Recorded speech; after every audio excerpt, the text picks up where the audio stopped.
We're working with a shop based in Brooklyn, New York. They're called Showman Fabricators.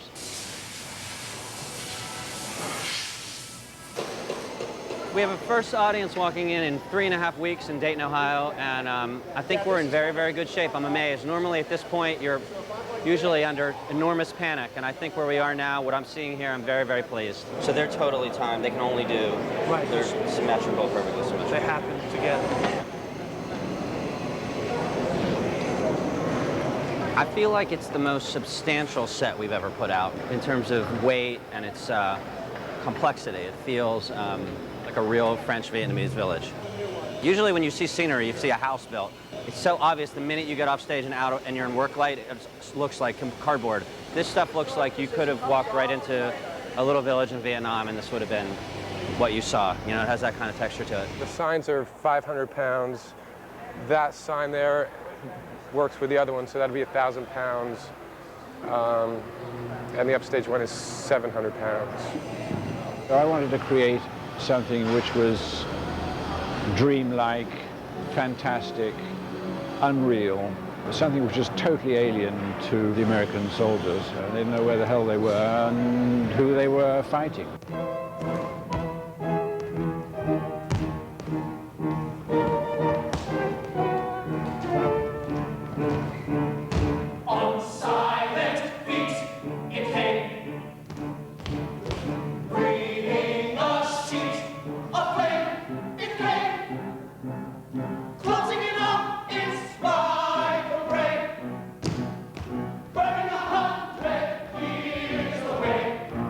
Dramatically, the conflict between East and West was taking me to the same world, that world where you believe in gods in the sky, you know, which are the sun, the moon, and mainly a strong dose of fatalism was in each of these characters.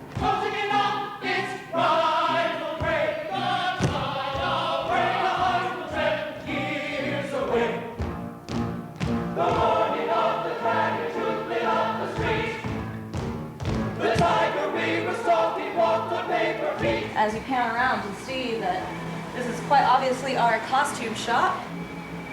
It's great to be on site because while they're in rehearsal, we can go grab them one at a time to come up here and see what looks good on them.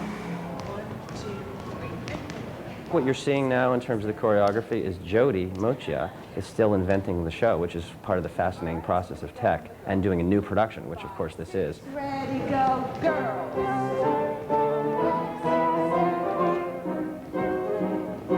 That is part of the show, that she's doing some of the Bob Avian material from the original, and some of it is her own departure.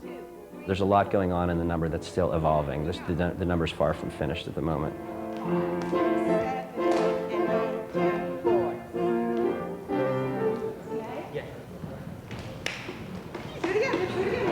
I felt very lucky to know the show so well, so that I could keep some of the original intentions, but adding new parts for myself. And with this cast, they were very willing and able to help me achieve that.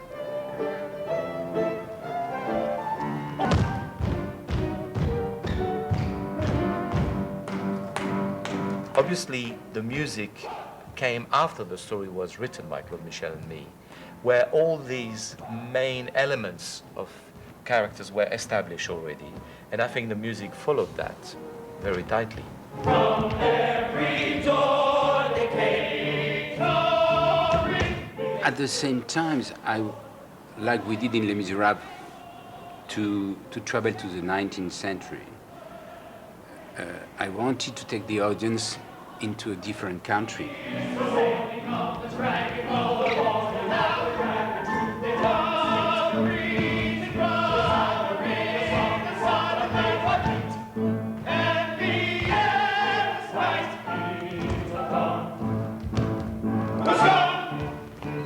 I had never worked with puppets before, so when they started to come alive for me and the cast started to make them move and make them become people, I mean, that was one of the ways I started getting into the number and my approach to the number.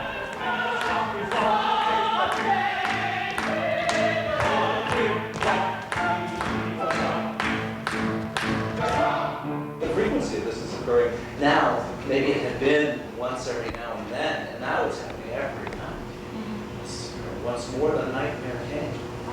I heard you cry out something. Right. So this, I think, is the first time you've got an intelligible syllable. Oh, okay.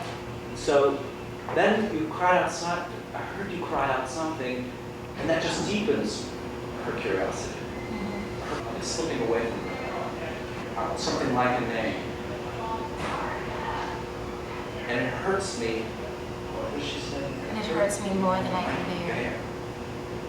Knowing that this relationship is more.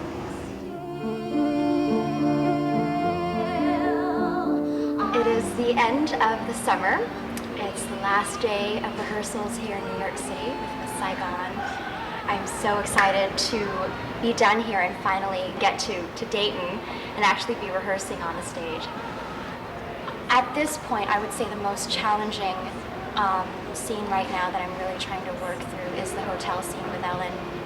For me, the reason why it's so challenging is because there's so many layers to the scene, and she comes in there and she's excited. She's excited to see Chris, and she's finally, after years, she's finally going to see him. And she meets this girl, and she finds out that he's the wife, and all of a sudden everything changes and her whole world just falls apart, and